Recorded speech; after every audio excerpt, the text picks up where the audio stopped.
고요. 세 번째 주제로 넘어가겠습니다.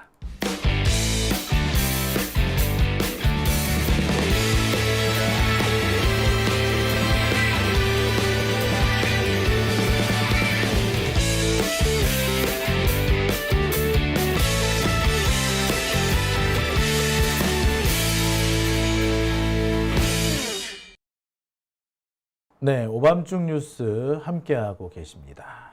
자, 세 번째 주제는 약간 좀 짜증나는 내용입니다. 여러분, 어제 제가 권성동이 KH그룹 배상윤 회장을 회유 압박하면서 이재명을 대북 송금에 엮으면 선처해 주겠다, 뭐 그런 제안을 했다, 이 얘기를 전해드렸죠. 지난 금요일에 있었던 국회 법사위 법안심사 소위의 청문회가 열렸는데요. 이 청문회에서 이 KH그룹의 부회장인 조경식 씨가 직접 증언한 내용입니다. 그러니까 이재명 죽이기의 최선봉이자 핵심적인 사람이 바로 권성동이었다, 뭐 이렇게 볼 수 있는 거죠. 자, 그런데 제가 어제 그 주제를 전해드리면서 한 가지 언뜻 드는 생각이 있었습니다. 아무리 생각해봐도요, 당시 권성동이 KH그룹 배상윤을 회유하면서 이재명과 대북송금을 엮어라 할 무렵에, 그 무렵에 이낙연은 뭐하고 있었을까? 자, 제가 해보니까요, 이런저런 자료를 살펴보니까 그 무렵 검찰과 권성동이 정치 공작을 벌이고 있다, 배상윤을 상대로 거짓 진술, 위증 공작을 벌이고 있다는 것을 이낙연 측은 알고 있었을 걸로 보입니다. 제가 이 자료를 취합해서 고민해 본 결과, 권성동이 이 음모를 이낙연도 알고 있었던 것 같아요. 그러지 않고서는 이낙연, 그런 행동을 할 수가 없었을 겁니다. 자, 하나하나 짚어볼게요. 다시 한번 말씀드립니다. 법사위 법안심사 소위 청문회에서 KH그룹 조경식 회장이 진술을 하죠. 자, 일단 그 진술 내용 한번 보실까요? 다시 한번 정리해 주십시오. 그럼 곧 대화 나눈 내용을. 자, 일단 국제전화 통화를 했습니다. 배상윤과.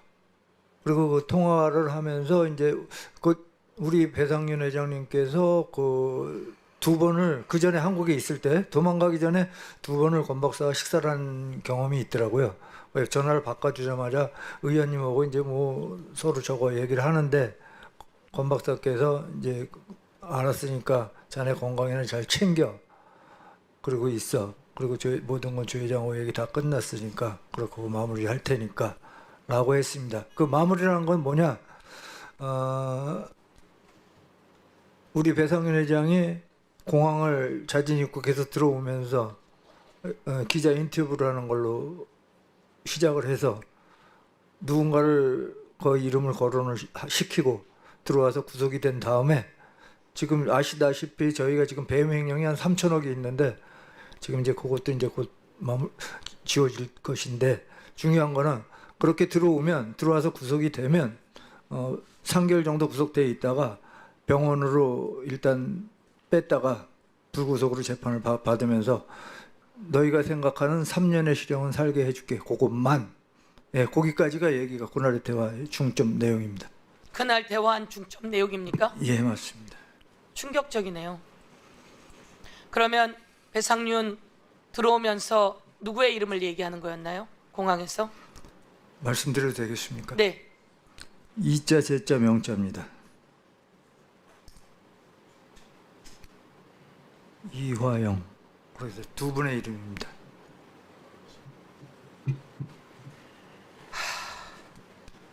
예.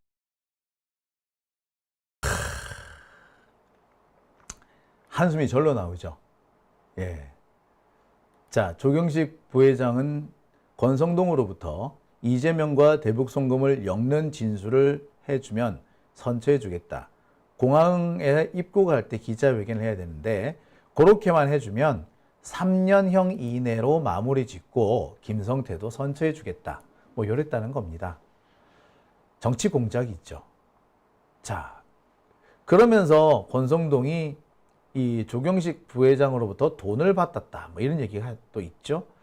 자, 이때가 언제냐? 이때가 언제냐? 바로 2024년 7월입니다. 자, 그리고요.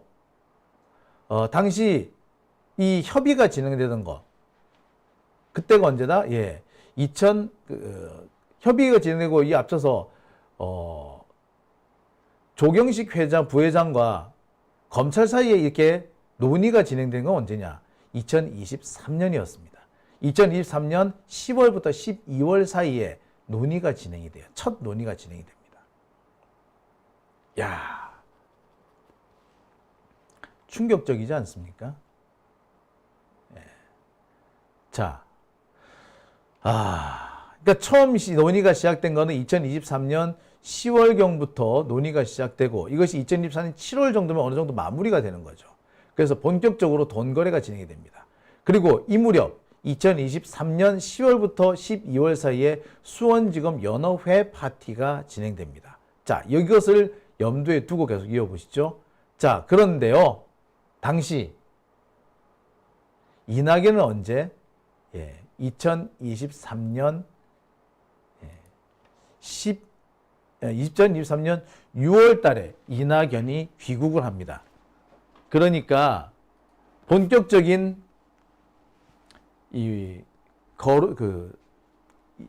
뭐라고 하죠? 이게 자신 뒷거래가 되기 직전에 이낙연이 귀국을 하는 거예요. 자, 그리고 이낙연은 그 다음 달부터 전국 강연을 시작합니다. 그 이 무렵에 민주당에서는 김은경 비대위라는 것이 가동이 됐죠.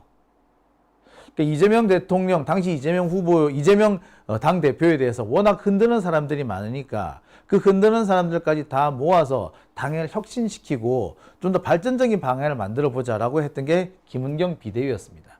그런데 그 무렵에 이낙연이 바로 당 밖에서 이재명을 흔들고 있었던 거죠. 여러분 기억하시죠? 자, 이때 나온 게 8월 영장설과 10월 사퇴설입니다. 8월 영장설, 10월 사퇴설. 이 무렵에 한참 이 얘기가 떠들어요. 자, 이낙연은 귀국하자마자 이재명을 흔드는 것부터 합니다. 그래서 이재명 10월 사퇴설이라는 게 그 당시에 아주 파다하게 떠돕니다. 도대체 이해가 안 되는 대목이었죠. 아니, 뜬금없이 10월 달에 이재명이 왜 사퇴를 해? 그리고 8월 달에 왜 영장이 왜 나와? 갑자기 왜 나와? 자, 그런데 말입니다. 가만히 생각해보니까 그 사이에 그 무렵에 KH그룹하고 권성동하고 사이에서 뒷거래가 오가고 있었던 겁니다. 그리고 그 뒷거래가 2024년 7월경에는 어느 정도 마무리가 되는 상황이었던 거지. 상황은 그렇게 되고 있었던 겁니다. 그런데 그 사이에 이낙연은 이런 일을 했던 거예요. 그러니까 이낙연 입장에서 볼 때는 야, 조금 있으면은 KH그룹 이 배상윤이가 들어와가지고 이재명을 까는 기자회견을 할 거야. 그러면 당연히 영장 나오겠네. 그러면 사퇴할 수밖에 없겠네. 그러면 12월 되면 게임 끝나겠네. 이렇게 했던 거예요. 2023년 12월이면 뭐가 됩니까? 그때부터는 공천권을 행사할 수 있거든요. 그러니까 이낙연이 공천권을 행사하면서 2024년 총선을 자신이 주도할 수 있도록 만든다는 겁니다. 그 상황이 진행되고 있었던 거예요. 당시 무슨 얘기까지 나왔느냐면 이재명이 사퇴하면 그 뒷자리를 누가 차지한다? K씨가 대표가 된다. 이 K씨가 누구다? 김두관이었습니다. 그래서 이와 관련해 가지고 보도도 엄청 많이 나왔어요. 사법 리스크 하면서. 자, 이때가 다 언제다? 이때가 이미 8월 달입니다. 2023년 8월 무렵. 그리고 바로 이 다음 달 2024년 9월이 되면 뭐가 됩니까? 이재명 대통령, 당시 이재명 민주당 대표는 단식을 시작하죠. 그리고 9월 하순 검찰은 실제로 이재명 구속영장을 청구하고요.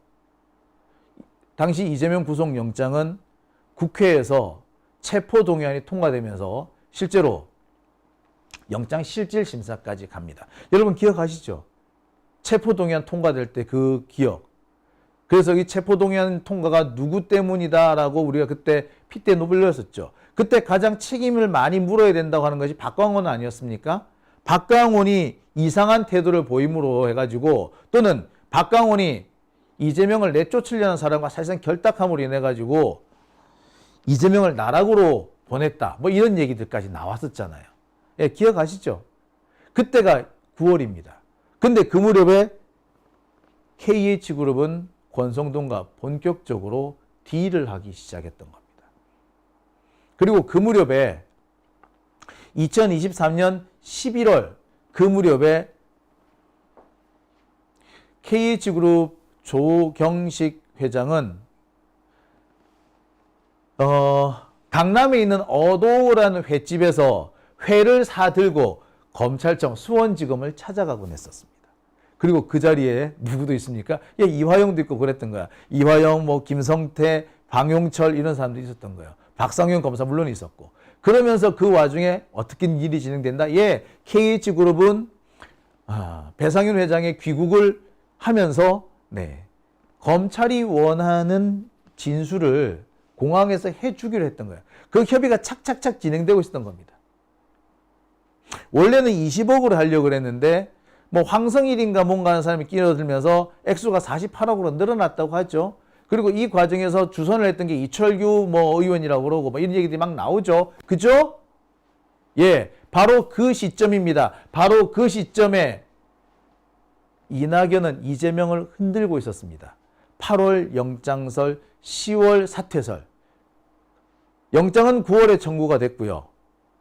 자칫 잘못했다가는 10월에 실제로 이재명 당시 당대표는 사퇴해야 되는 상황이 올 수도 있었습니다. 근데 너무 정확하게 알고 있는 거 아니에요? 그죠? 기가 막히게 잘 알고 있지 않습니까? 그리고 12월에 되면은, 당대표가 바뀐다. 그런 얘기까지 나왔습니다. 그래서 처음에는 8월 사퇴설, 8월 영장설, 10월 사퇴설이라 그러더니 나중에는 10월 영장설, 12월 사퇴설까지 가기도 해요.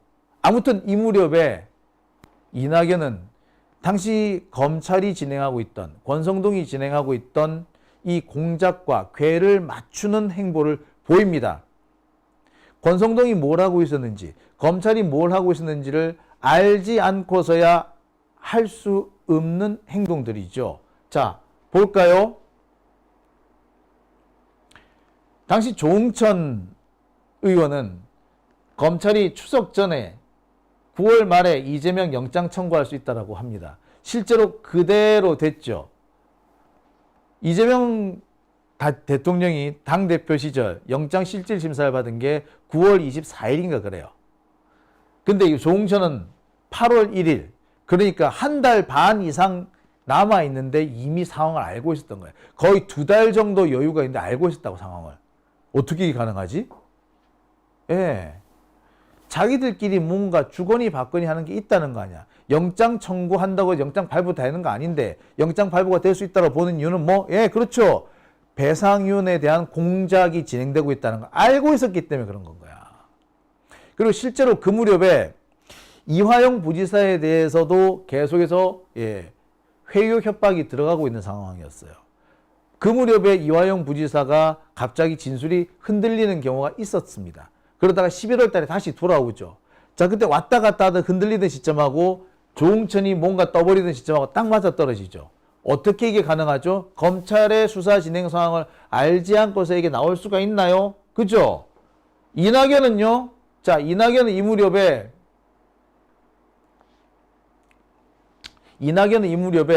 호남을 돌면서 강연 정치를 하고 있었습니다. 자, 도무지 이해가 안 되는 상황이지. 어떻게 뜬금없이 8월 영장설, 10월 퇴진설, 아니 9월 영장설, 12월 퇴진설이 나오게 됩니까? 이게 썰이 어떻게 나올 수 있어요? 당시 진행 중이던 배상윤에 대한 회유, 이화영에 대한 회유를 알지 않고서는 나올 수가 없죠. 그렇습니다. 영장 운운한 조응천은 검찰과 뒷거래를 했던 것으로 보입니다. 그리고 이런 행보는 이낙연의 행보와도 상당히 겹치죠.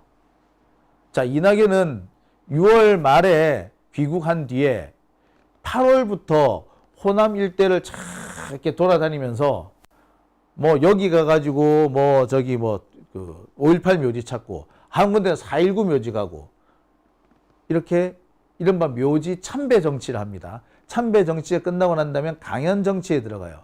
그러면서 호남의 민심을 전달하겠다는 둥, 민주당이 국민 기대에 부응하지 못했다는 둥, 그러면서 김대중 대통령 묘역에 참배를 한다는 둥, 뭐 이렇게 합니다. 그러면서 뭐 사무실 계약까지 마치죠.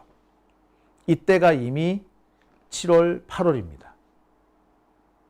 당시 진행되던 검찰의 회유 공작과 딱 맞아 떨어집니다. 이화영에 대한 회유 공작은 8월부터 시작됐었고요. 배상윤에 대한 회유 역시도 그 무렵에 시작되고 있었습니다. 그들에 대한 회유, 그리고 회유의 성과를 알고 있지 않고서야 이런 행보가 나올 수가 없지. 더군다나 이 행보와 맞춰가지고 영장설, 사퇴설까지 퍼뜨릴 정도라면, 그죠? 검찰이 무슨 짓을 하고 있는지 충분히 알지 않고서는 나올 수 없는 행보인 겁니다. 여러분 어떻습니까? 제가 이렇게 열심히 설명하고 있습니다만 설명 굳이 할 필요가 있나요? 그리고 마침내 이재명 대통령, 당시 이재명 민주당 대표에 대한 체포동의안이 통과됩니다. 이 체포동의안 누가 통과시킵니까? 예, 이낙연 쪽 애들이 통과시킨 거잖아요. 그죠? 이 직전에 이재명 대통령은 단식을 하고 있었습니다. 당대표가 단식을 하고 있는데 단식하는 당대표를 감옥에 보내도 좋다라고 찬성표를 던진 사람들입니다. 어떻게 이런 짓을 할 수 있죠? 상상이 안 됐지 않았습니까? 그런데 당시 검찰이 무슨 공작을 벌이고 있었다라는 거를 안다면 이러고 수도 있지. 솔직히 말해서 자기 당 대표를 체포해도 좋다라고 투표하는 거, 이거 엄청난 모험입니다. 이 사람들 공천 받을 수 있겠어요? 공천 못 받지 당연히.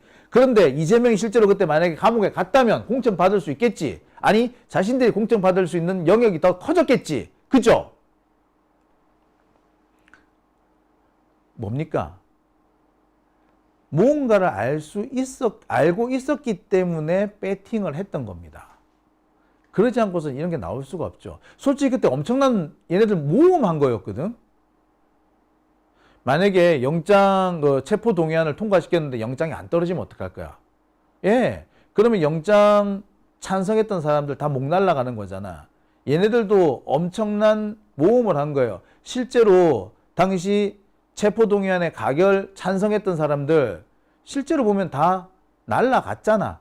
아무도 공천 못 받았잖아. 그죠?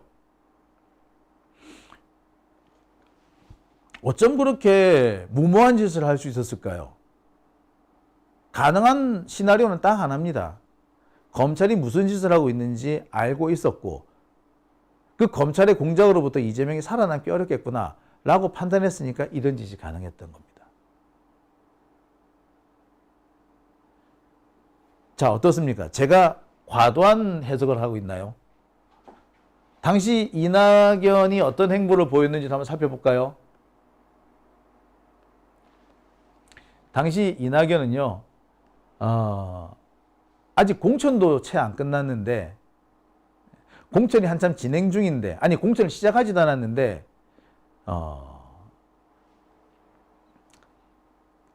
이낙연 세력에 대해서 공천 학살을 할 경우에는 지원 유세 안 한다. 이딴 소리를 하고 다녔어. 이때가 10월이거든요. 어떻습니까? 예.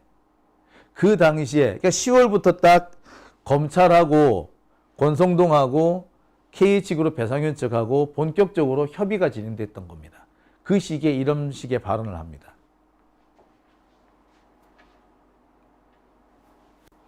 그러면서 이재명 때문에 민주당의 도덕성이 퇴화하고 있다고 비난을 하기도 하죠.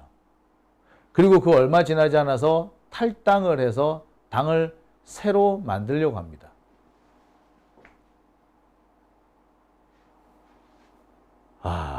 어떻습니까?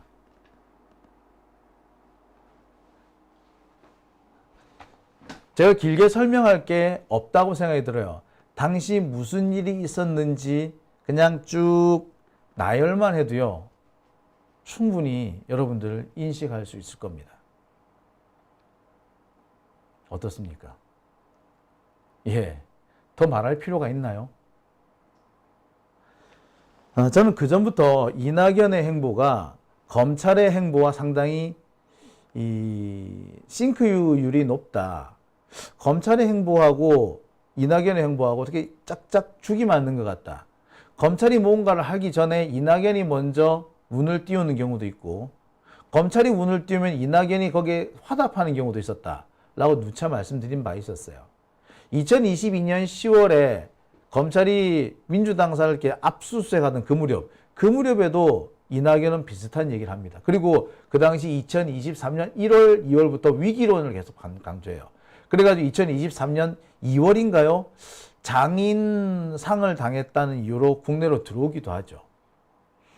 이런 전후 맥락을 다 살펴보면, 예, 이낙연, 뭔가 알고 있었기 때문에 이런 행동을 하지 않았을까요? 여러분 어떻게 생각하십니까? 자,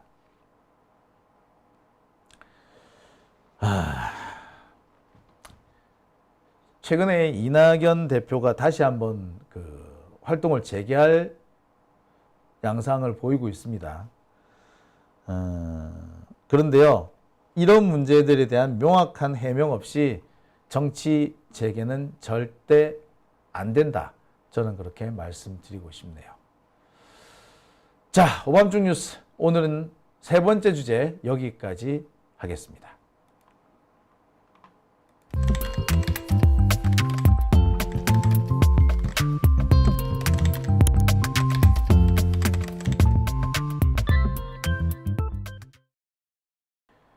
네, 최영임님, 이낙연은 정치